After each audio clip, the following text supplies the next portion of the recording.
মানে যে প্রতিবাদ করছে তাকে রাজাকার বলা হচ্ছে, তাকেই অপশক্তি বলা হচ্ছে, তৃতীয় শক্তি বলা হচ্ছে।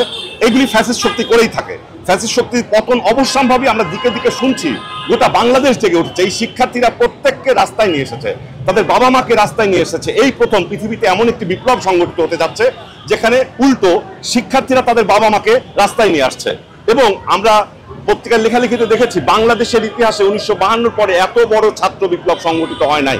তো এত বড় ছাত্র বিপ্লব যদি সংগঠিত না হয়ে থাকে, এত বড় একটি বিস্ফোরণ ঘটেছে, সেই বিস্ফোরণকে আমরা চাই যে আমরা যেন এই বিস্ফোরণকে সঠিক জায়গায় নিয়ে যেতে পারি।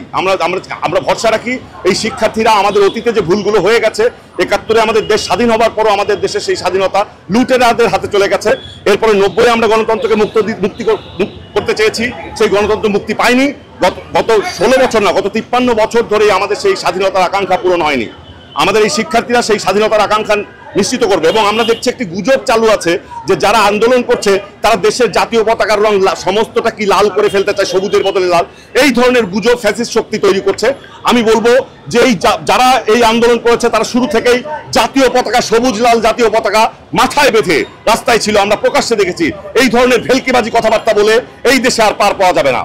ফ্যাসিস্ট শক্তির যে কোনো ভেলকিবাজি কথাবার্তা জনগণ প্রত্যাখ্যান করে, জনগণ হাসাহাসি করে, এটা তাদের বোঝা উচিত। কাজে এই ধরনের প্রশ্নরাও আপনার সাংবাদিকরা করবেন না। তারা যে ভেলকিবাজি প্রশ্ন কথাগুলি বলছে সেগুলি নিয়ে জনগণকে বিভ্রান্ত করবেন না, আমার অনুরোধ। ভিডিও প্রকাশ হয়েছে, আমরা দেখেছি সেই আবু সাঈদ এভাবে বুক পেতে দিয়েছে, খুব নিকট দূরত্ব থেকে তাকে গুলি করা হয়েছে। এখন কে গুলি করেছে, সে রাজাকার নাকি আবু সাঈদ রাজাকার, এরকম আমার তো মনে হয় যে 6 বছরের শিশু বাচ্চা রিয়া গোপ নারায়ণগঞ্জের ছাদে খেলছিল, 6 বছরের শিশু বাচ্চা। আমার মনে হয় যে সেই রিয়া গোপ হচ্ছে বাংলাদেশের জামায়াতে ইসলামীর আমির, এইরকম একটা পরিস্থিতি এসেছে।